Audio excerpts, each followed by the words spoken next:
Hey y'all, it's Brian the Tattooed Worm Guy, and I'm back again. It's been about 6 days since we fed these worms.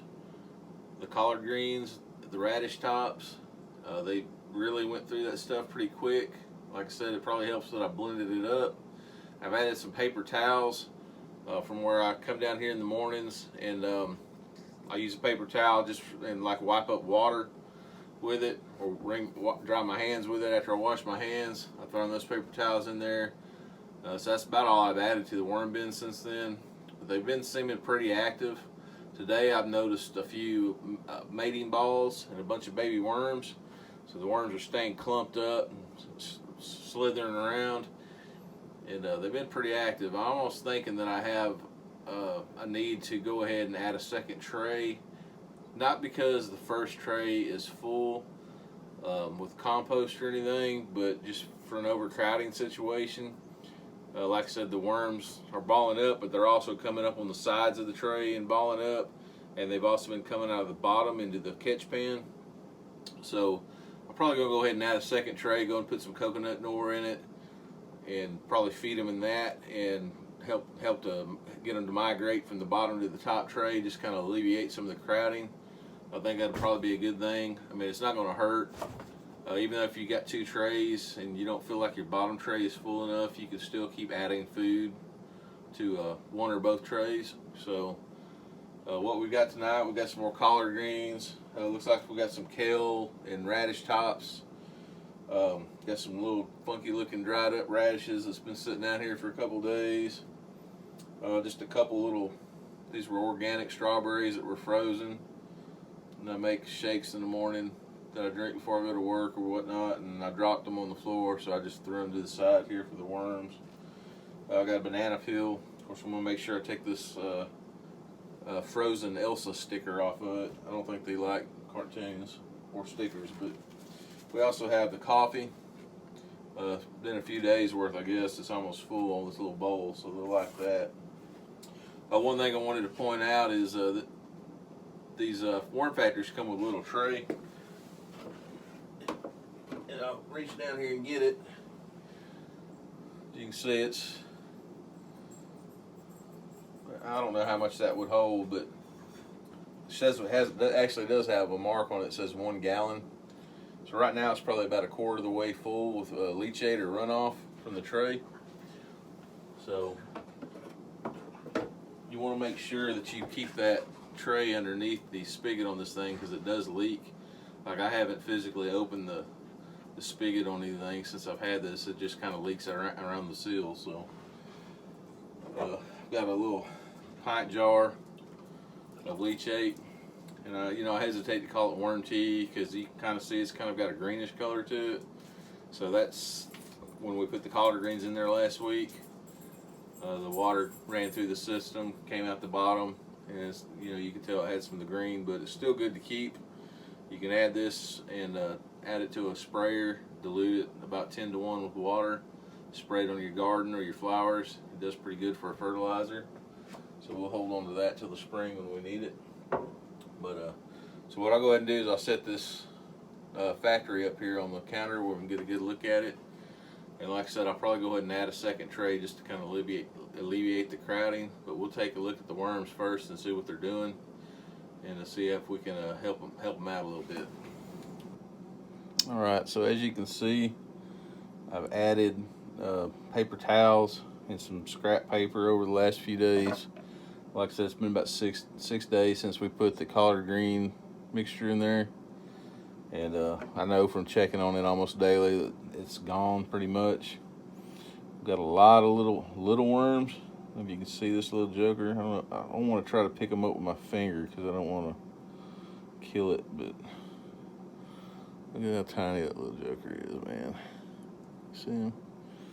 So I don't know if there were some eggs in this mix already when I got it from Uncle Jim's worm farm, or if they've hatched, actually made it and had laid the eggs since they've been here. But I mean, I've got a bunch of them. We've noticed some real tiny, teeny little worms in here, so that's a pretty good thing. But I'll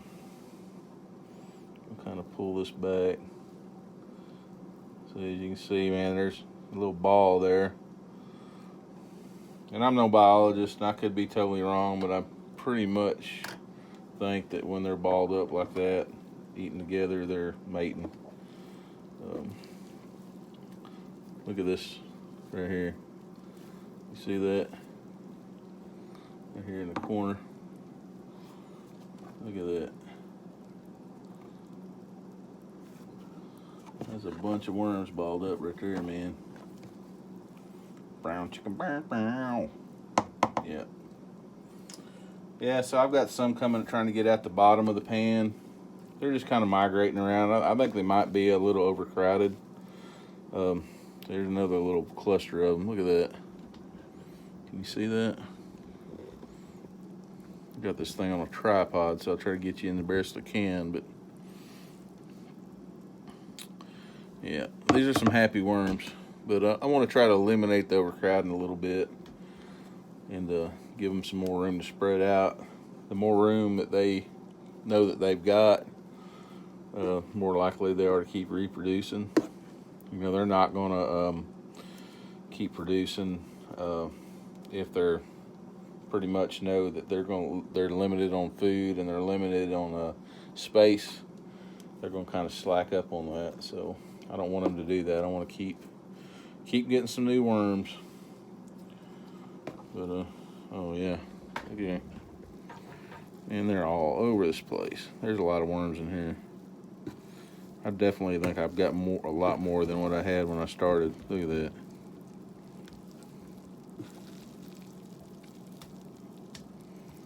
Can you see that? That is just a giant cluster of worms.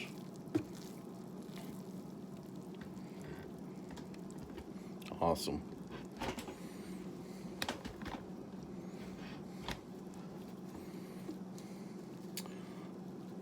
So somebody had asked me if you could use this method to reproduce enough worms to pull some out and put in your garden. You certainly can.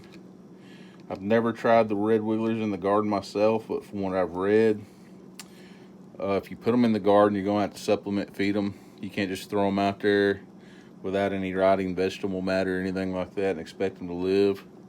You've got to go out there and feed them with something, whether it's dig little holes or trenches in the garden and put the same type of stuff that you would put in this bin out there, or if you use some kind of like a worm chow type stuff or cornmeal. But yeah, they will grow. But for a garden, I've had good luck.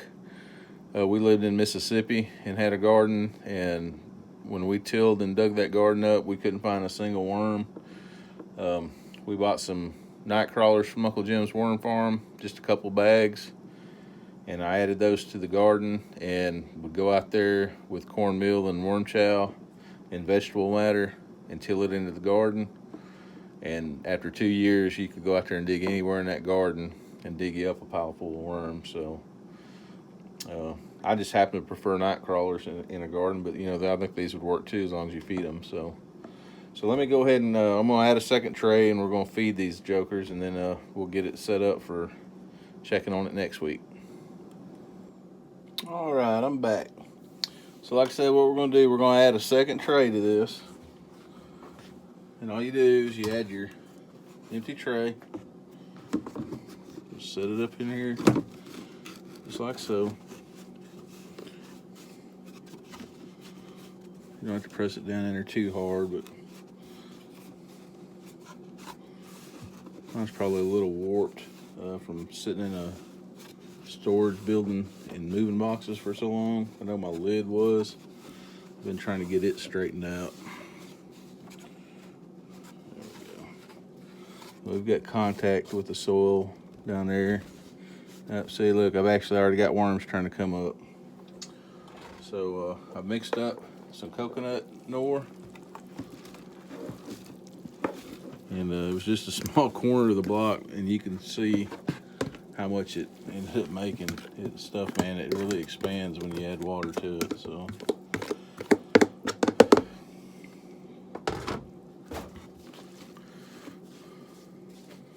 I think this is going to work good. Like I said, I believe these worms are feeling a little bit crowded, so What I'm gonna do is just kind of rake it out of the center here, because I'm gonna feed them. Well, tell you what, before I do that, I'm gonna go ahead and add some minerals and some glacial, pumice, some glacial minerals and some pumice. Did think about bringing a measuring spoon this time, so we'll add on the glacial minerals. We'll add at least a tablespoon. Mix it in there.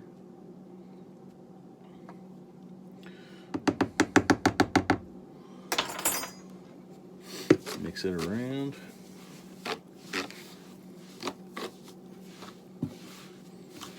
So that gives the worms a little bit of grit, and it's also real good for your compost. So get up here in this box and get the pumice out. I'm just going to grab a handful of it and sprinkle it. Sprinkle it around. There we go. Mix it in. Like I said, if you noticed in the bottom tray, you didn't really see it. It just kind of, they start eating on that stuff too, and it mixes in, so you're not going to end up with like a rocky compost. Alright, so got everything mixed up. I blended everything. Didn't get the stalks real good, but I mean, I even threw the paper towel that was in there. So we're just gonna throw this stuff in there and get it all out, or get it out the best I can.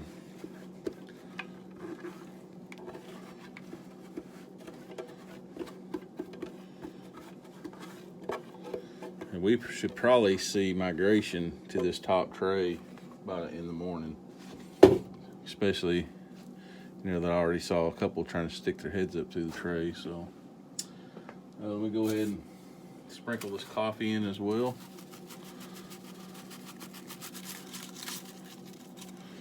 And, so if any of y'all are wondering, yeah, I know I'm using styrofoam bowls. My dad lived with us up until May of this year when he died, and we would try to use the paper plates and paper bowls, and he was just adamant that we use styrofoam. So to keep him happy, that's what we got. So as soon as we run out of these styrofoam, hopefully we'll be going back to paper, but that's what I prefer anyway. So I'm gonna mix these in.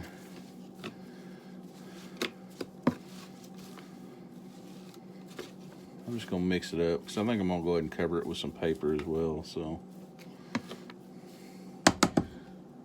everything's been going pretty good. Hadn't had any smell or anything like that on any of the stuff we've added. We'll go ahead and sprinkle in some eggshell. And I've got just so much of this, man, right now, so I'm kind of being free with it.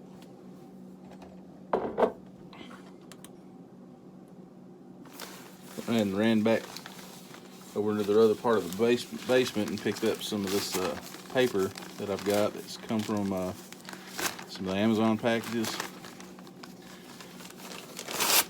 So we kind of live up here in the mountains, tend to use Amazon quite a bit, so I'm gonna throw some of that in there for effect. Let y'all get the idea of it, and I'll probably add some more when I'm off camera, but we're just gonna take that. We're gonna spray everything down real good and check it with our moisture meter. Make sure everything's good and moist, good and wet. And we're gonna cover it up and come back and check on it in a few days. And hopefully we'll see some migration from the bottom tray to the top tray. So once again, I appreciate it. Y'all tuning in. Let me know if you got any questions or got any feedback. And like and subscribe. Thanks, y'all.